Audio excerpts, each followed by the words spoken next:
हाय नमस्कार राधे राधे जय हिंद वंदे मातरम। तो आप सभी का हमारे channel run classes for you में स्वागत है। तो आप सभी का बहुत बहुत धन्यवाद जो आप लोग हमें इतना सारा प्यार दे रहे हो, उसके लिए आपका तहे दिल से शुक्रिया। आज हम करेंगे क्लास 10th 3 मार्च 2024 सामाजिक विज्ञान का वायरल पेपर, जो आपके एग्जाम में ऐसे ही प्रश्न आपको देखने को मिलने वाले हैं। तो महत्वपूर्ण प्रश्न है आपके 2024 के, जो आपके लगातार पूछे गए हैं। 2012, 13, 14, 15, 16 यानी लगातार पूछे गए प्रीवियस ईयर के पेपर हैं, लगातार बोर्ड में आने वाले हैं और इस बार भी यही प्रश्न आपको देखने को मिलेंगे। तो आप लोग वीडियो को अंत तक जरूर देखिएगा, क्योंकि ये मैंने वही प्रश्न लिए हैं जो आपके 3 मार्च को एग्जाम में रहने वाला है। तो जल्दी से आप लोग वीडियो को अंत तक देख लीजिए, ठीक है। 200% कक्षा 10 सामाजिक विज्ञान में यही प्रश्न आपको देखने को मिलने वाले हैं। आप सभी जानते हो कि देख लीजिए, ये ढेर सारे मैं प्रश्न आपके लिए लेकर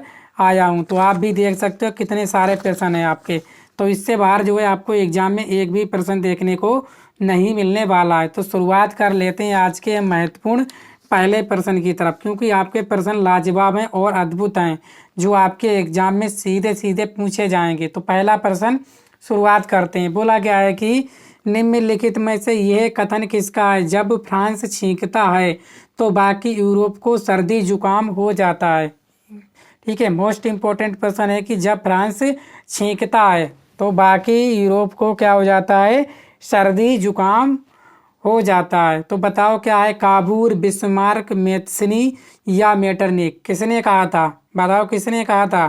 तो आप सभी जानते हो, ये कहा था आपके मेटरनिक ने। किसने कहा था? मेटरनिक ने कहा था कि जब फ्रांस छींकता है तो बाकी यूरोप को सर्दी जुकाम हो जाता है। ये कथन आपका था मेटरनिक का। बिल्कुल क्लियर आंसर, ठीक है। सभी प्रश्न आपके लिए महत्वपूर्ण हैं, तो आप प्रश्नों को छोड़ना मत एक भी, क्योंकि सभी प्रश्न आपके बोर्ड एग्जाम में पूछे गए हैं और इस बार यही प्रश्न आपको देखने को मिलने वाले हैं। दूसरा प्रश्न बोला गया है कि सविनय अवज्ञा आंदोलन की शुरुआत किस महत्वपूर्ण घटना के साथ की गई? जो सविनय अवज्ञा आंदोलन था, जो महात्मा गांधी जी ने चलाया था, वो घटना किसके साथ की गई? ठीक है, महत्वपूर्ण घटना के साथ की गई। जो शुरुआत हुई थी सविनय अवज्ञा आंदोलन की, कौन सी घटना थी जिसके साथ की गई थी? रोलेट एक्ट की घोषणा, नमक कानून तोड़कर, साइमन कमीशन का आगमन, जलियांवाला बाग हत्याकांड? तो बताओ, दूसरे का सही आंसर आपको बताना है। तो क्या हो जाएगा? आप सभी आंसर क्या कर रहे हो? नमक कानून तोड़कर। बिल्कुल सही आंसर है क्या? नमक कानून तोड़कर जो है सविनय अवज्ञा आंदोलन की शुरुआत की गई थी। ऑप्शन नंबर खा क्लियर आंसर है इसका। ठीक है, चलिए तीसरा प्रश्न। सभी प्रश्न आपके लिए वेरी वेरी मोस्ट इम्पोर्टेंट हैं। भारत में सर्वाधिक बोली जाने वाली भाषा कौन सी है? उर्दू, अंग्रेजी, हिंदी या आपकी पंजाबी? बताओ, 4 विकल्प हैं और इनमें से आपका कोई एक विकल्प सही है। तो भारत में सर्वाधिक बोली जाने वाली भाषा, तो आप सभी जानते हो जो भारत में सर्वाधिक बोली जाती है भाषा, वो बोली जाती है आपकी हिंदी। कौन सी बोली जाती है दोस्तों? हिंदी बोली जाती है। ठीक है, अगर आपको प्रश्न अच्छे लग रहे हैं तो वीडियो को शेयर भी कर लो और चैनल को सब्सक्राइब भी कर लीजिए और एक लाइक जरूर कर दीजिएगा, क्योंकि इससे आपसे कोई पैसा नहीं लिया जाता है, बस हमें मोटिवेशन मिलता है और आपके लिए और ढेर सारी मेहनत करने के लिए। ठीक है, चलिए तो अब हम देखते हैं 5वां प्रश्न। 4 नंबर हमने प्रश्न कर लिए, तो 5वां प्रश्न आप लोग देख लीजिए। निम्नलिखित में से किस एक देश को छोड़कर हर जगह तानाशाही लोकतंत्र को प्राथमिकता दी जाती है? कौन सा एक देश छोड़ दो उसे, ठीक है, जिसमें हर जगह तानाशाही पर लोकतंत्र को प्राथमिकता दी जाती है, यानी कि जो लोकतंत्र होता है, यानी जो चुनाव होता है, वो तानाशाही के आधार पर होता है। तो इसमें आपको सही आंसर बताना है। भारत, पाकिस्तान, नेपाल, श्रीलंका? बताओ कौन सा इसका सही विकल्प है? ठीक है, 5 का। तो 5 का सही विकल्प है कहाँ? पाकिस्तान।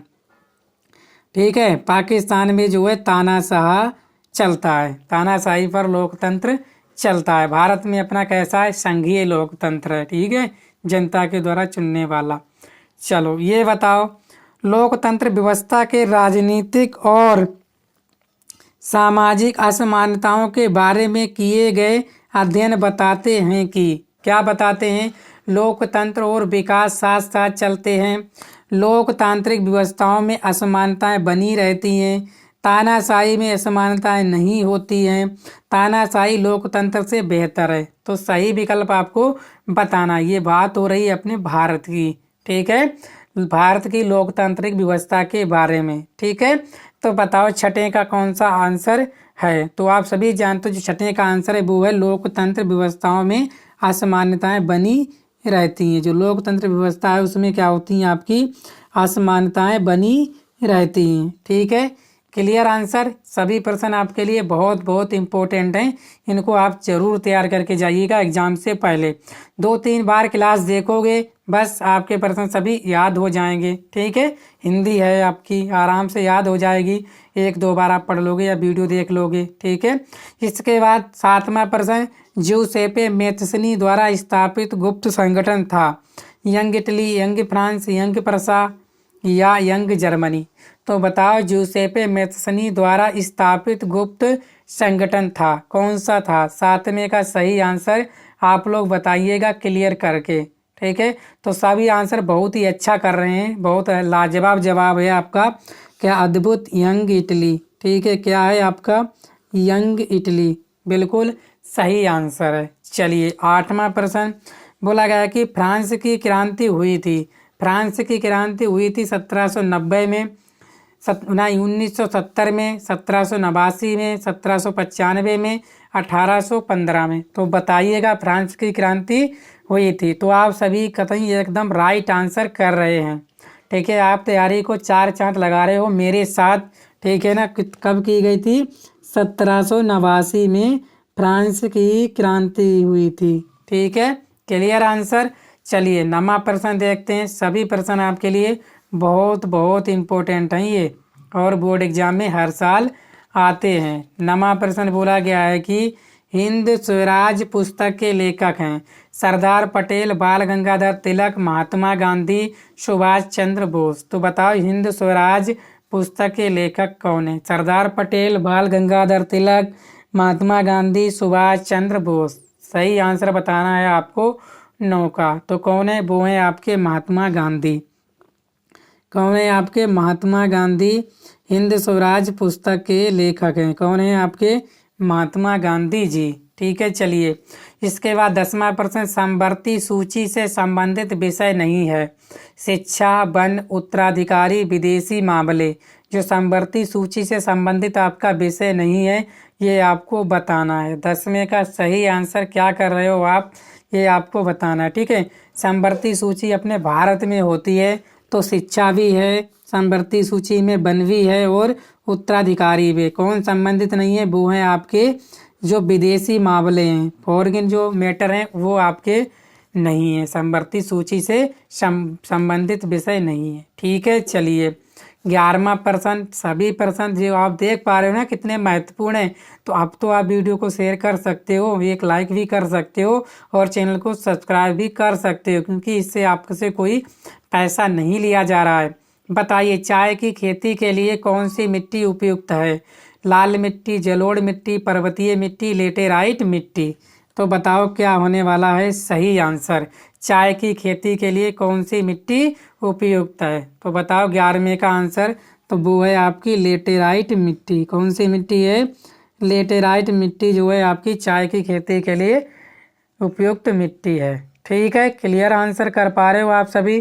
ठीक है। जो मेरे बच्चे भाई बहन गलत आंसर कर रहे हैं तो वो एक बार फिर से वीडियो देख लेंगे और सभी प्रश्नों को क्लियर कर लेंगे, ठीक है। जितनी ज़्यादा प्रैक्टिस करोगे उतने ज़्यादा आपके लिए बेहतर होगा, क्योंकि एग्ज़ाम में इन्हा के बराबर गलती होगी आपसे और आपके बोर्ड एग्ज़ाम में 95+ से एबव अंक आने वाले हैं, ठीक है। अगर आप भी अपने माँ बाप का सपना पूरा करना चाहते हैं तो आपको ये तो मेहनत करनी ही पड़ेगी, है कि नहीं। चलो 12वां प्रश्न, निम्नलिखित में से किस राज्य में सीढ़ीदार खेती की जाती है? पंजाब, हरियाणा, उत्तर प्रदेश या उत्तराखंड? तो बताओ इसका सही आंसर क्या हो जाएगा? तो सीढ़ीदार खेती आप सभी जानते हो उत्तराखंड में की जाती है, क्योंकि उत्तराखंड में बारिश बहुत ही ज़बरदस्त होती है, वहाँ पे पहाड़ियाँ, इसीलिए जो है वहाँ पर सीढ़ीदार खेती इसलिए की जाती है कि आराम से पानी निकल जाए, चलो 13वां बोला गया कि पश्चिमी रेलवे का मुख्यालय स्थित है दिल्ली में, कोलकाता में, मुंबई में, अमृतसर में। तो आप सभी क्या आंसर कर रहे हो, फटाफट बताना है। ठीक है, पश्चिमी रेलवे का मुख्यालय। ठीक है, तो आप सभी आंसर कर रहे हो मुंबई में। कहाँ है, मुंबई में। याद रखना कहाँ है आपका, मुंबई में। ठीक है, चलो 14% बोला गया है कि निम्नलिखित में से कौन सा विकसित देश है, ब्राजील, भारत, फ्रांस, बांग्लादेश। तो आप बताइएगा कौन सा जो है विकसित देश है इन 4 विकल्पों में। 14 का आंसर आप क्या कर रहे हो, तो आप सभी जानते हो जो विकसित देश है वो है आपका फ्रांस। कौन है, फ्रांस। ठीक है, चलिए चलो 15वां प्रश्न की तरफ हम लोग बढ़ चलते हैं। ठीक है ना, क्योंकि प्रश्न आपके लाजवाब हैं, इतने महत्वपूर्ण प्रश्न आपके लिए मैं लेकर आया हूँ। तो 15वां प्रश्न क्या है, भारत में जीविका का प्रमुख स्रोत है, उद्योग, कृषि, व्यवसाय, इनमें से कोई नहीं। तो भारत में जीविका का प्रमुख स्रोत क्या है बताना है आपको। तो भारत में जो जीविका का प्रमुख स्रोत है वो है आपका कृषि। ठीक है, क्या है आपका, कृषि है।